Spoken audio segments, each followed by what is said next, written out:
with the Machiavelli album, I heard that Pac wanted Machiavelli, he originally wanted it to be a mixtape. Is there any truth to that? Mm-hmm. Because at that point, mixtapes weren't really that big. Mm-mm. Maybe just in like New York and everything. And do you know why it didn't make it as a mixtape or what happened? Yeah, I don't think Suge was, Suge wasn't with, just giving away free shit. And, yeah. And then they had that whole contract thing, you know what I'm saying? And so Pac still owed him some music. And so, Suge was like, look, let's just, put it out as a project, an official project. Nas, from what I understand, anyway, the Nas Disc part was supposed to be taken off the record. Mm-hmm. He already released one big album that year. You know what I'm saying? I remember when Machiavelli came out, it was kind of, you didn't really get like more than one album in a year from an artist. Mm-hmm. You know what I mean? And this album dropped, 2 months after he passed away, man. What was your kind of thoughts about how fast it came out? And, you know what I'm saying? Were you guys surprised that the Nas Disc was still on there? Well, no, we wasn't surprised that the Nas Disc was still on there because Pac wasn't able to take it off himself, and that was the only way that was going to happen. You know what I mean? Yeah. So we wasn't surprised. We knew it wasn't going to be removed, or it didn't get removed because Pac wasn't able to do it himself. How did the whole thing with Nas start? And do you know what made him diss Nas on the record?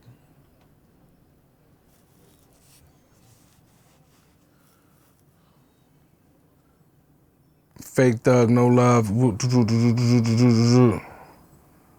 song is that? It's on the Nas album. It's on Nas's album.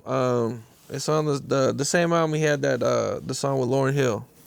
Yeah, and, Street Dreams. And so there's some bars in there. I think when Nas talk about getting shot and coming out the hospital the same day, there's some bars in there that, pique Pac's interest. During this time, Pac was dissing a lot of people. Were you guys surprised, or what was your guys' kind of feelings about everything that was going on? And you know what I'm saying? I mean, from my perspective, man, it was really just, that was the head of the snake.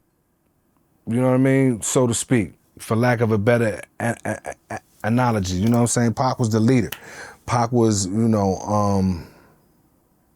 not only that, he was our benefactor. He was our brother. He was our, our family member. So it didn't really matter who it was. We was with the bullshit, no matter who it was at that time. Was Tupac a real competitive person? Oh yeah. We were all competitive, man. You gotta look at it like a fucking basketball team with a bunch of alphas. You know what I mean? We were all competitive. We were all hungry. You know what I'm saying? We all were hunger for not only, to change our lives and change our families' lives, but for respect and for our spot in the game. And Tupac was still this hungry even after all this success and everything. Because he seemed like when he came out of prison, he was just going. Like he was just, recording. He was just smashing. Yeah, he was in a maximum security prison for the better part of a year. You know what I'm saying? After being, on top of the world in movie screens and platinum selling artists. And so that happens, you kind of gotta, you kind of starting over. He was literally starting over. So all eyes on me, you can almost say that's a new artist. That energy is the same energy that new artists come into the game with. So he kind of felt, so he was kind of starting over. He came out of prison, he didn't really have anything. He had his career, you know what I'm saying? And he had the work that he had put in up until that point, and that's it. Were all the rumors and everything kind of driving you guys crazy after he passed away? After he passed away? Yeah. The rumors, what kind of rumors? Like the him being alive rumors and everything? It was just ironic to see people really believe that he could actually, fake his own death or, be somewhere in Cuba hiding out. Like, what the fuck would he be hiding from? You know what I'm saying? And like, Pac being the kind of individual that he was, just being able to stay quiet for all these years and shit like that. So we kind of got a laugh out of it.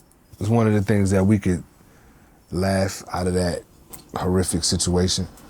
So you guys didn't take it too serious? You guys didn't? Nah. I remember hearing a lot, and I mean, you know, I remember just crazy rumors, man. It was crazy, man. Yeah, a whole lot of like crazy shit. He's like, you know, he's like Elvis, you know. Yeah, and them rumors still pop up every now and then. They still to this day, 20 plus years later, people still, there'll be a Pac sighting or somebody will say, come up with another theory, and you know what I mean. It'll run hot for a minute, and then it'll die down. Right, some picture. Yeah. Some unseen picture. Yeah. Wait a minute, those shoes didn't come out till after Pac. It was passed even away. another rapper, some rapper, I think from the group Jurassic 5, that people had, I think his name is Akil. And there's actual people that believe he's Pac. You know what I'm saying? And Pac just, I guess, didn't want to be Tupac no more and decided to be this guy from the group Jurassic 5. You can go on YouTube right now and look it up. And people actually break it down and say, you know, because they look, I guess in their eyes, they look alike and, you know what I mean? But he has locks and shit. And, you know, people actually believe that this guy is Pac. Yeah, true story. Yeah, that's crazy, man. That's crazy. Yeah. How do you feel about, you know, all the artists that might call themselves the next Tupac, or, you know, or people saying like, oh, this artist is, you know, he's the Tupac of this era? Yeah, I mean, you know, I understand why they do it. I understand that, you know, Pac is probably arguably the greatest marketing, you know what I'm saying, self-marketing of an artist ever. And when I say that, I mean, Pac wasn't created by some A&R or some record exec that said, yo, you should wear that and get a tattoo here. You know what I'm saying? And do your vocals. A lot of times these artists just come, they can rap, but they don't have no vision for how to present themselves to the world. And so you have an artist like Pac, it's completely self-made from top to bottom. Nobody came up with that. Nobody designed that. That was him doing that. You know what I'm saying? The reason why he was chiseled and cut is because he did hundreds of push-ups every day on purpose. So when he took off that shirt, I'm chiseled, I'm cut. You know what I'm saying? You know what I mean? So everything you see about a Tupac Shakur is created, self-made. These other artists don't have that capability, but Pac ain't here, and that looks good, man. He did that Pac shit, he did that well. I could just be a little bit of that, and if I could just get a little bit of that love that he gets, I'm set, I'm straight. You know what I mean? And so it's a lot of that. It's also the influence, you know what I mean? Pac is a highly influential hip-hop figure in the history of hip-hop, and so his influence, especially if you were a young dude when he was at the height, is undeniable. And so some of these people are just naturally influenced, you know what I'm saying? Like I brought up, you know, Jordan and the Kobe phenomenon, you know what I'm saying? Like we all know, I'm loving you got that Lakers jersey on. You a Laker fan? Oh, yeah. Okay, then we family. Good. And so shout out, rest in peace, Mamba. This is 3-year anniversary. I gotta say that, but just like, you know, there was a Jordan and then Kobe came along and everybody's like, oh, he's biting on Jordan's moves and all of that. Well, he was clearly influenced by Jordan, but he was able to bring his own, you know, greatness to the table.